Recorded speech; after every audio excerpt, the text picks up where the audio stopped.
नमस्कार।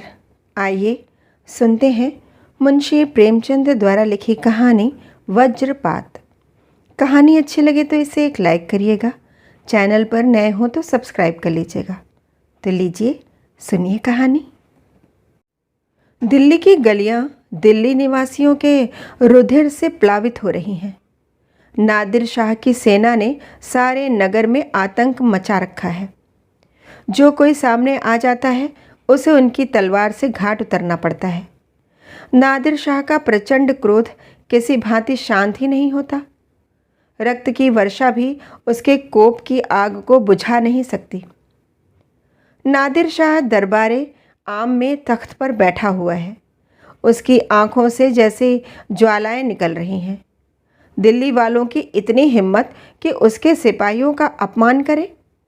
उन पुरुषों की यह मजाल, वह काफिर तो उसकी सेना की एक ललकार पर रण क्षेत्र से निकल भागे थे। नगर निवासियों का अंतर्नाद सुन सुनकर स्वयं सेना के दिल कांप जाते हैं। मगर नादिर शाह की क्रोध अग्नि शांत नहीं होती। यहाँ तक कि उसका सेनापति भी उसके सम्मुख जाने का साहस नहीं कर सकता। वीर पुरुष दयालु होते हैं। असहायों पर, दुर्बलों पर, स्त्रियों पर उन्हें क्रोध नहीं आता। इन पर क्रोध करना वे अपनी शान के खिलाफ समझते हैं। किंतु निष्ठुर नादिर शाह की वीरता दया शून्य थी। दिल्ली का बादशाह सिर झुकाए नादिर शाह के पास बैठा हुआ था।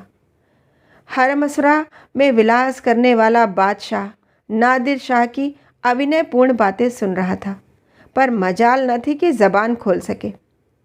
उसे अपनी ही जान के लाले पड़े हुए थे। पीड़ित प्रजा की रक्षा कौन करे? वह सोचता था मेरे मुंह से कुछ निकले और वह मुझी को डांट बैठते थे। अंत में जब सेना की पैशाचिक क्रूरता पराकाष्ठा को पहुंच गई तो मोहम्मद शाह के वजीर से न रहा गया। वह कविता का मर्मज्ञ था, खुद भी कवि था।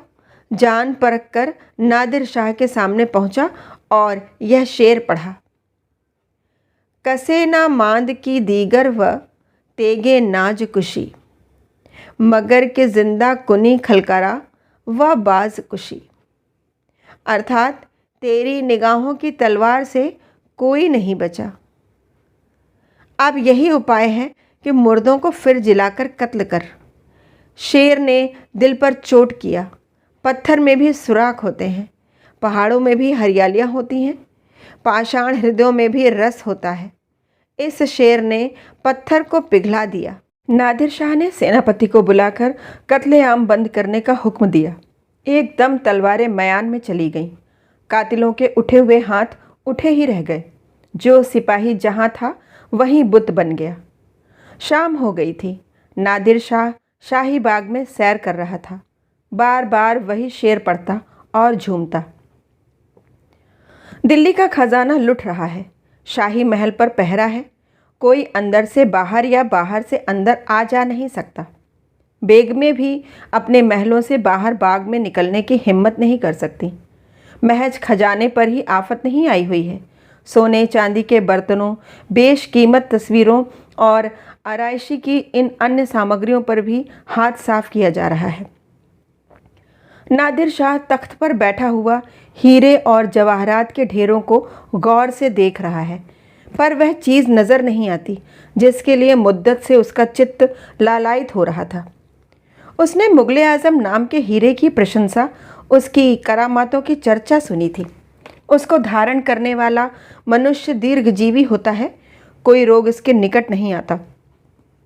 उस रत्न में पुत्रदायिनी शक्ति है इत्यादि। दिल्ली पर आक्रमण करने के जहाँ और अनेक कारण थे, वहाँ इस रत्न को प्राप्त करना भी एक कारण था। सोने चांदी के ढेरों और बहुमूल्य रत्नों की चमक दमक से उसकी आंखें भले ही चौंधिया जाएं, पर हृदय उल्लासित न होता था। उसे तो मुगले आज़म की धुन थी और मुगले आज़म का वहाँ कहीं पता न था। वह क्रोध से उन्मत्त होकर शाही मंत्रियों की ओर देखता और अपने अफसरों को झिड़कियाँ देता था, पर अपना अभिप्राय खोलकर न कह सकता था। किसी की समझ में न आता था कि वह इतना आतुर क्यों हो रहा है। यह तो खुशी से फूले न समाने का अवसर है। अतुल संपत्ति सामने पड़ी हुई है। संख्या में इतनी सामर्थ्य नहीं कि उसकी गणना कर सके। संसार का कोई भी महीपति इस विपुल धन का एक अंश भी पाकर अपने को भाग्यशाली समझता, परंतु यह पुरुष जिसने इस धनराशि का शतांश भी पहले कभी आंखों से न देखा होगा, जिसकी उम्र भेड़े चराने में ही गुजरी, क्यों इतना उदासीन है? आखिर जब रात हुई, बादशाह का खजाना खाली हो गया और उस रत्न के दर्शन न हुए तो नादिर शाह की क्रोध अग्नि फिर भड़क उठी। उसने बादशाह के मंत्री को, उसी मंत्री को जिसकी काव्य मर्मज्ञता ने प्रजा के प्राण बचाए थे, एकांत में बुलाया और कहा, मेरा गुस्सा तुम देख चुके हो। अगर फिर उसे नहीं देखना चाहते तो लाजिम है कि मेरे साथ कामिल सफाई का बर्ताव करो, वरना दोबारा यह शोला भड़का तो दिल्ली की खैरियत नहीं। वज़ीर, जहाँ पनाह गुलामों से तो कोई खता सरजत नहीं हुई। खजाने की सब कुंजियाँ जनाबे अली के सिपह सलार के हवाले कर दी गई हैं। नादिर, तुमने मेरे साथ दगा की है। वज़ीर, आपके हाथ में तलवार है और हम कमज़ोर हैं, जो चाहे फरमावें, पर इल्ज़ाम के तस्लीम करने में मुझे उज्र है।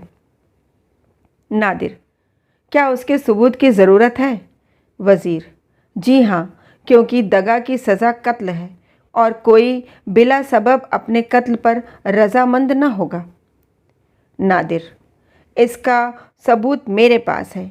हालांकि नादिर ने कभी किसी को सबूत नहीं दिया। वह अपनी मर्ज़ी का बादशाह है और किसी को सबूत देना अपनी शान के खिलाफ समझता है। पर यहाँ जाति मामला भी है। तुमने मुगले आज़मी हीरा क्यों छिपा दिया? वज़ीर के चेहरे का रंग उड़ गया।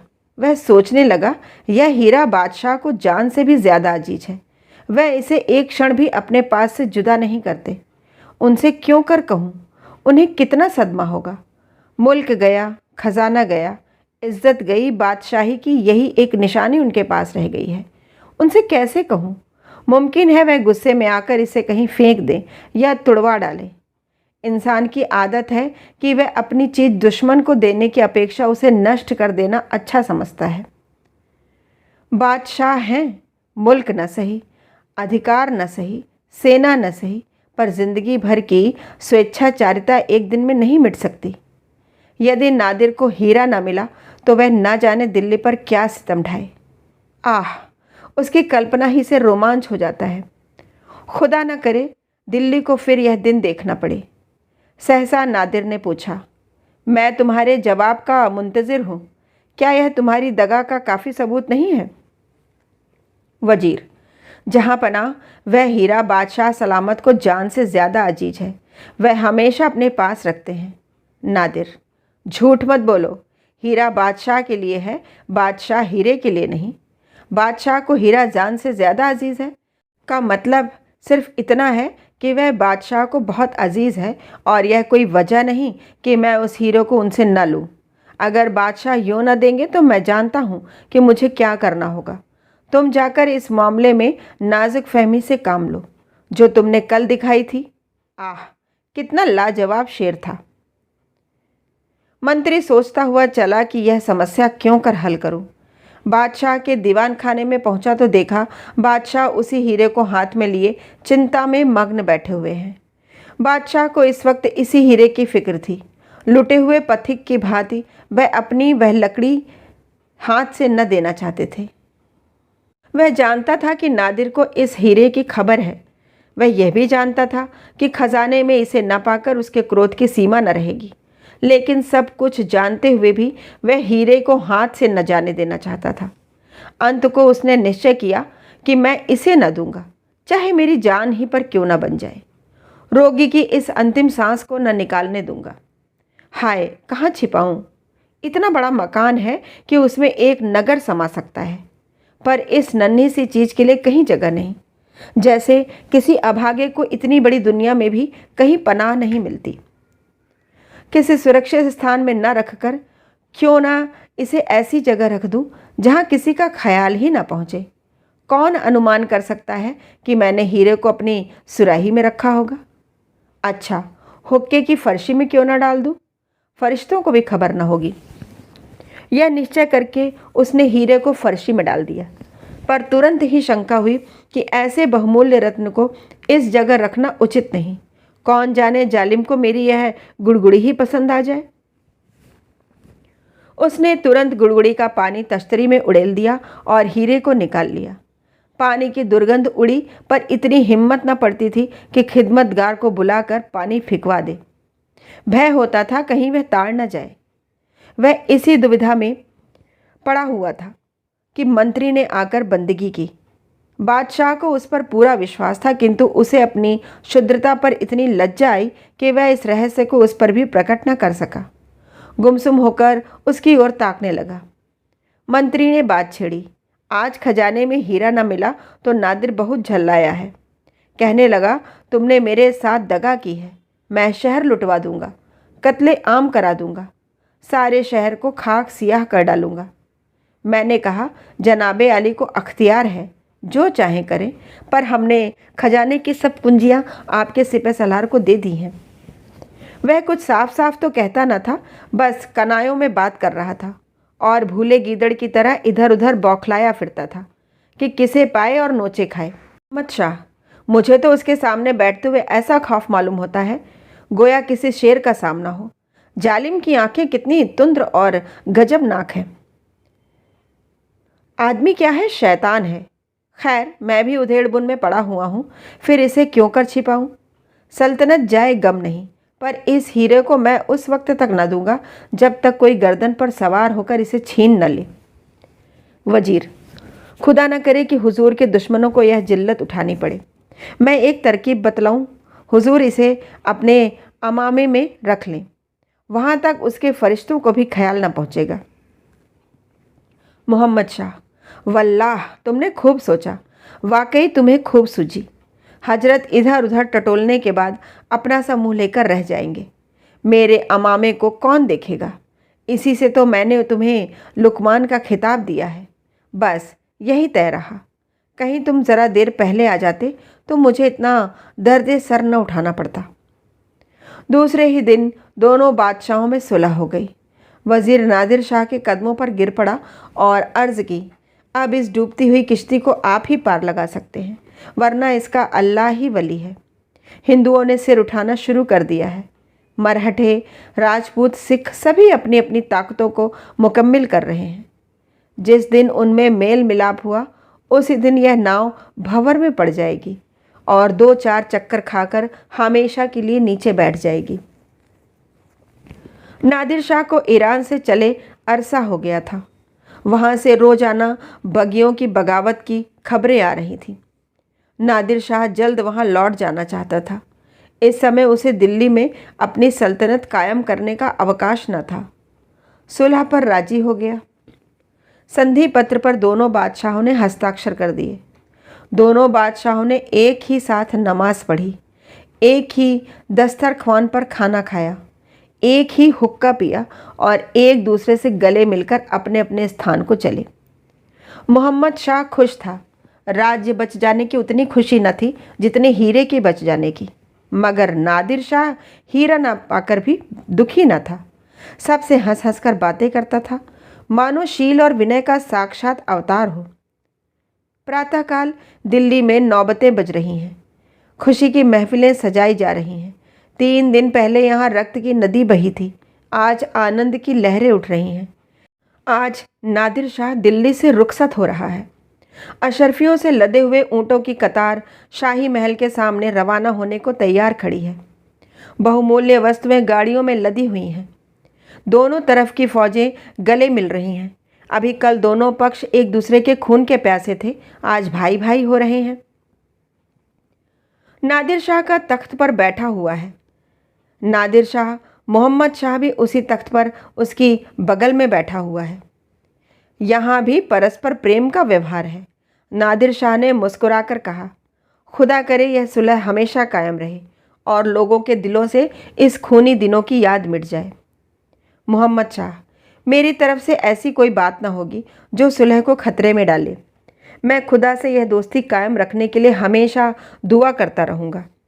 नादिर शाह, सुलह की जितनी शर्तें थी सब पूरी हो चुकी, सिर्फ एक बात बाकी है। मेरे यहाँ दस्तूर है कि सुलह के वक्त अमामे बदल दिए जाते हैं, जिसके बगैर सुलह की कार्रवाई पूरी नहीं होती। आइए हम लोग भी अपने अपने अमामे बदल लें। लीजिए, यह मेरा अमामा हाजिर है।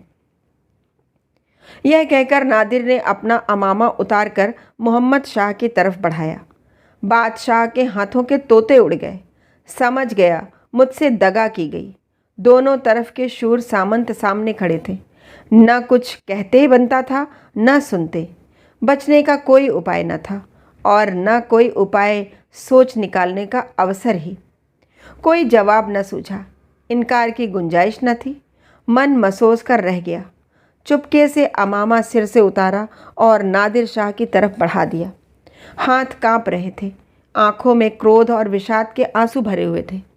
मुख पर हल्की सी मुस्कुराहट झलक रही थी, वह मुस्कुराहट जो अश्रुपात से भी कहीं अधिक करुण और व्यथापूर्ण होती है। कदाचित अपने प्राण निकालकर देने में भी उसे इससे अधिक पीड़ा न होती। नादिर शाह पहाड़ों और नदियों को लांघता हुआ ईरान की ओर चला जा रहा था। 77 ऊँटों और इतनी ही बैलगाड़ियों की कतार देख देखकर उसके हृदय बांसों उछल रहा था। वह बार बार खुदा को धन्यवाद देता था, जिसकी असीम कृपा ने आज उसकी कीर्ति को उज्जवल बनाया था। अब वह केवल ईरान ही का बादशाह नहीं, हिंदुस्तान जैसे विस्तृत प्रदेश का भी स्वामी था। पर सबसे ज़्यादा खुशी उसे मुगले आज़म हीरा पाने की थी, जिसे बार बार देखकर भी उसकी आंखें तृप्त न होती थीं। सोचता था, जिस समय मैं दरबार में यह रत्न धारण करके आऊँगा, सबकी आंखें झपक जाएंगी, लोग आश्चर्य से चकित रह जाएंगे। इसकी सेना अन्न जल के कठिन कष्ट को भोग रही थी। सरहदों की विद्रोही सेनाएं पीछे से उसको दिक्क कर रही थीं। नित्य 10-20 आदमी मर जाते या मारे जाते थे, पर नादिर शाह को ठहरने की फुर्सत न थी। वह भागा भागा चला जा रहा था। ईरान की स्थिति बड़ी भयंकर थी। शाहजादा खुद विद्रोह शांत करने के लिए गया हुआ था, पर विद्रोह दिन दिन उग्र रूप धारण करता जाता था। शाही सेना कई युद्धों से परास्त हो चुकी थी। हर घड़ी यही भय होता था कि कहीं वह स्वयं शत्रुओं के बीच घिर न जाए। पर वाह हरे प्रताप, शत्रुओं ने इन्हें ज्यों ही सुना कि नादिर शाह ईरान आ पहुंचा, त्यों ही उनके हौसले पस्त हो गए। उसका सिंहनाद सुनते ही उनके हाथ पांव फूल गए। इधर नादिर शाह ने तेहरान में प्रवेश किया, उधर विद्रोहियों ने शाहजादे से सुलह की प्रार्थना की, शरण में आ गए। नादिर शाह ने यह शुभ समाचार सुना तो उसे निश्चय हो गया कि सब उसी हीरे की करामात है। यह उसी का चमत्कार है जिसने शत्रुओं का सिर झुका दिया, हारी हुई बाजी जिता दी।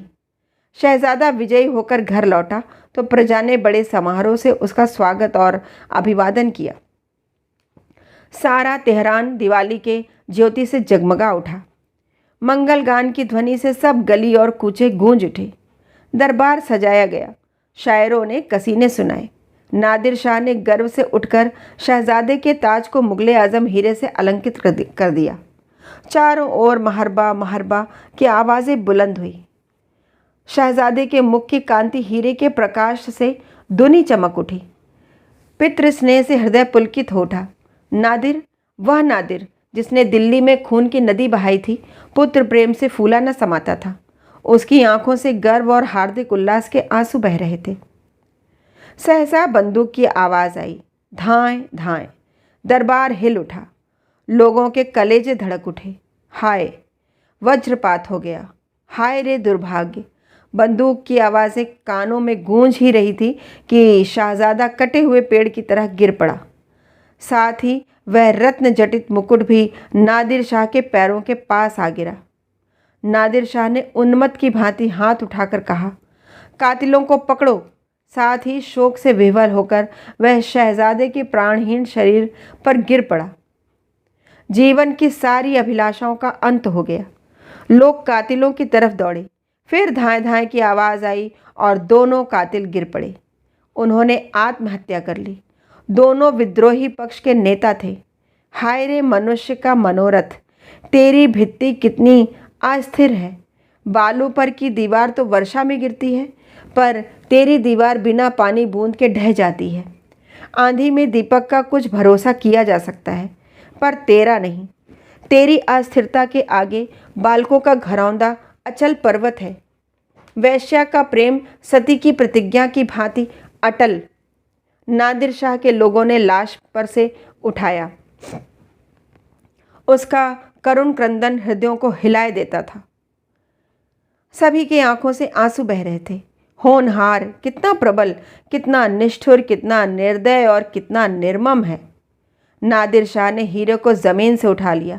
एक बार उसे विषादपूर्ण नेत्रों से देखा, फिर मुकुट को शहजादे के सिर पर रख दिया और वजीर से कहा, यह हीरा इसी लाश के साथ दफन होगा। रात का समय था। तेहरान में मातम छाया हुआ था।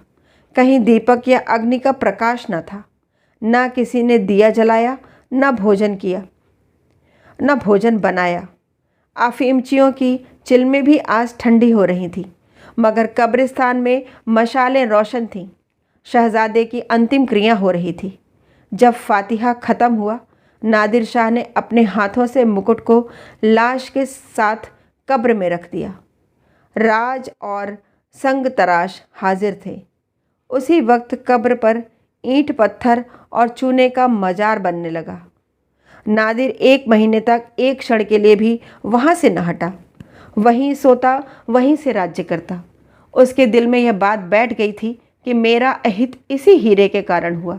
यही मेरे सर्वनाश और अचानक वज्रपात का कारण है। कहानी सुनने के लिए बहुत बहुत धन्यवाद।